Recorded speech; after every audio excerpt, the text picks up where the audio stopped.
కొంతమంది లేడీస్ కున్న పెద్ద వీక్నెస్ ఏంటి అంటే, ఎవడైనా కానీ కొంచెం కేర్ చూపిస్తే వాడికి కమిట్ అయిపోతారు. వాడు మంచోడా చెడ్డోడా, అసలు వాడు మన దగ్గర నుంచి ఏం ఎక్స్పెక్ట్ చేసి మన మీద కేరింగ్ చూపిస్తున్నాడు అనేది కూడా ఆలోచించరు.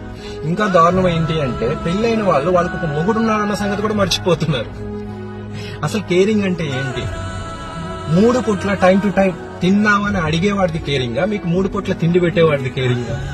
మీకు ఏదైనా హెల్త్ ప్రాబ్లం వస్తే గంటకి మీకు ఎలా ఉంది అని మెసేజ్ చేసేవాడిది కేరింగా? మిమ్మల్ని క్లినిక్ కి తీసుకుని వెళ్లి ట్రీట్మెంట్ ఇప్పించి మీకు తగ్గిన తర్వాత జాగ్రత్తగా ఇంటికి తీసుకువచ్చేవాడిది కేరింగా? పని బాట లేకుండా ఖాళీగా కూర్చొని గంటలు మీకు సొల్లు మాటలు చెప్తూ ఒక్క అవకాశం ఇస్తే వాడుకుందాం అనుకునేవాడిది కేరింగా? మీ అవసరాలు తీర్చడం కోసం రాత్రి మొగళ్ళు కష్టపడేవాడిది కేరింగా? వాడి పెళ్ళం టైంకి తింటుందో లేదో తెలుసుకోలేని వాడు ఇంకొకటి పెళ్ళాన్ని మాత్రము టైం టు టైం తిన్నావా లేదని అడుగుతాడు. వాడు మీ మొగుడి కన్నా గొప్పోడా? మనం ఒక అమ్మాయిని సిన్సియర్ గా లవ్ చేసి అమ్మాయిని పెళ్లి చేసుకోవాలి అనుకుంటే, ఆ అమ్మాయికి ఒక బాబు ఉంటాడు, వాడు అమ్మాయిని ఎంతో కొంత గొప్పగా చూసుకుని ఉంటాడు. మనం పెళ్లి చేసుకోవాలంటే వాడికన్నా గొప్పగా చూసుకోవాలి.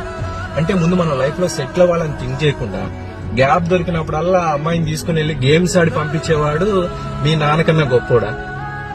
మీరు ఒక అరగంట వాడిని మోస్తే మీతో వాడి అవసరం తీరిపోద్ది అనుకునే వాడికి బాధ్యత ఎలా తెలుస్తుంది? మిమ్మల్ని జీవితాంతం భుజాలపైన మోసేవాడికి తెలుస్తుంది బాధ్యత.